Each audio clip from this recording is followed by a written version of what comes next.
Hey guys, well, we're back at it. We are back here at Telephone 2. We are taking out the stand of crepe myrtle trees, really opening things up.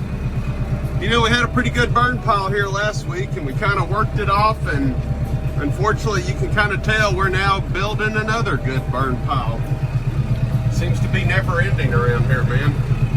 Just keep on trucking, right?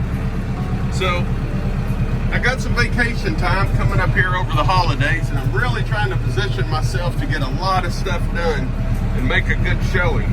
So we'll see, but we are plugging away a little bit at a time here.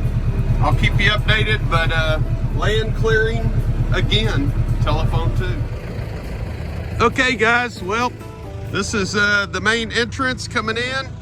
All of those crepe myrtles that were here before are gone. So now you see those beautiful pecan tree and oak tree, and you see the working pens, you see the open pasture. What do you think?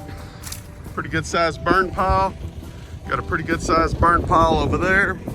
It's cold this morning. Started out like 36. It's supposed to get up to 55 today, but man, right now it's a little on the cold side. The wind's blowing. All right, that's all the work I'm doing at the moment. We're off to a friend of ours, family members, having a big Angus cattle registered Angus sale today, and going to check that out. All right, guys. Hey, guys, Scott. Hey, I'm out here getting ready to feed cattle. So we're at Telephone 2. And I was kind of wondering, I'm out in the middle of the pasture, and I was like, well, is the ryegrass coming up? I can't tell. But looky here, we have little ryegrass seeds coming up. So, you know, when you're looking out across the pasture, it's kind of hard to see. So sometimes you got to get down here at ground level and really kind of take a look. But you can see there is quite a few little seeds coming up. So I'm optimistic. Hopefully it's supposed to rain tomorrow. Gonna be a little bit colder. And maybe this field will start to turn green here in the next few days. So progress. But yeah, get down here and look at the ground level. Sure enough, you can see the little ryegrass seeds coming up. Awesome, awesome, awesome stuff. Glory be to God. All right, man, more to follow. Okay, so part of my weekend, and this is just an ongoing process. So way over there, that's the new fence that we just put in, right up to that corner. Well, this is behind the hay bales where we store the hay bales. This is an older fence, but we came in here a couple of years ago, and you can see we put a couple of new wires in it. We kind of shored it up a little bit, but you know, the grass has stopped growing and the cows got low on hay, and when cows get low on hay, they start looking for food, man. So they came up here, and the guy who stacked the hay for me, I told him to keep the bales of hay at least 6 feet or 7 feet off of the fence. This one here is not 7 feet. So sure enough, the cows came in here. They had one soft wire that they could push on. And then once they get their head through there, a staple pops out right here. And the first thing you know, this fence moves up, this one moves down, the cow steps through, her buddy comes in here. There's 2, 3, 4, 5 of them. And then you have cows out. So that's what happened this week. We had cows out, they got into the hay meadow. Luckily, a neighbor informed us about it, but now I'm back. So this is a typical weekend, man. It just seems like there's always fence work to do. But they got in here and chewed up a couple of bales.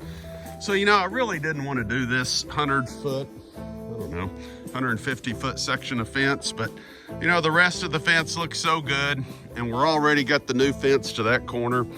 That's probably what needs to happen. I probably need to come in here and replace this section as well. But right now, the moral of the story today is we are repairing the fence. So thought I'd show you guys how we do this. This is a wire stretcher. You hook one side of the broken wire here, you hook the other side of the broken wire, you use the ratchet, it gets the wire close together. But you can see right here, we had about an inch gap where it wasn't gonna fit. So I cut a, I don't know, 8 or 10 inch long piece of barbed wire. We use these little sleeves, and we slide the sleeves over each side. We'll come in here and crimp them 3 times and then I fold the corners back over so in the event if the crip comes loose, it can't go anywhere. But that's the process we're doing. So I'll put one there. I've got what, 2 more strands? Yep, 1, 2. So I got a total of 3 wires that I have to fix here. So gonna fix the 3 wires.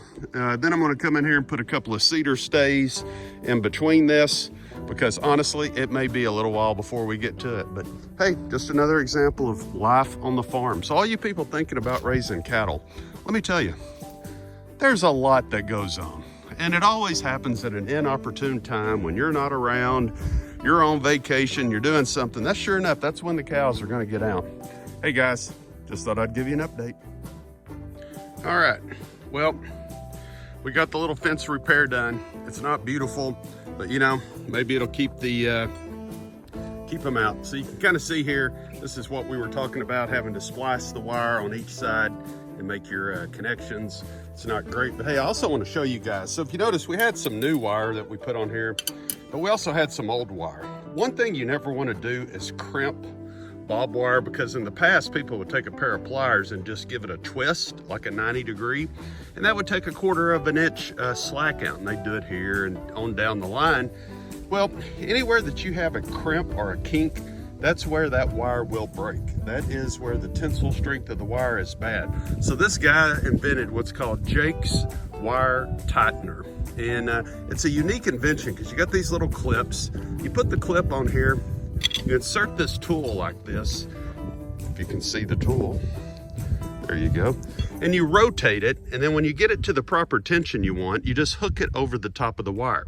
See, this wire has got a nice flow to it, but there's no kink in the wire. If you look at it on each side, there's no crimp. So much stronger, much better tension, and there you go. So what did we do? Well, we rigged it, because I don't know long term this fence is gonna stay here, but I came in and put some cedar stays. One thing about it though, a cow is just gonna try to go the path of least resistance. And if she can't get her head through there, and if the wire is not moving, then she's less likely to try to get out. So over the years, we use a bunch of these cedar stays. The other reason we use a lot of them for fence repair, they're free. I have an unlimited supply of them on my property. And within a 30-minute period of time, I can very easily cut 20 of them. And you know, if you were buying those at the store, hey, that's a way a guy could make some money down here if he really had a lot of energy and just wanted to work. But I have an unlimited supply of cedar stays. I can cut all the cedar stays I want, so I use them. And they come in handy on some of these fences where, honestly, I just don't care what it looks like as long as it keeps the cows in. And cattle, you know, they're a sucker for an optical illusion. If it looks like it's gonna be difficult, they won't mess with it. If it looks easy, they'll go to it. So a lot of times it's just visual. As the cow's walking down, he'll look for a weak spot. And if he sees all these posts and everything, odds are he's gonna keep going. So anyway, cow psychology, Heritage Farms, Texas. All right, guys, it's been a full weekend. I'm exhausted and beat, but it's been a very productive weekend. Glory be to God for this beautiful fall day. Here it is, December the 6th. And you know what? We haven't had but really one cold spell. And we got a lot of winter left, but so far so good. All right, guys, have a great one. Have a good week. Hey, you leave us a comment, hit the thumbs up, smash the like button. If you don't like what you see, tell me that too. Tell me how you'd like for me to change it. I'm open for suggestions. Hey, glory be to God. Have a good week.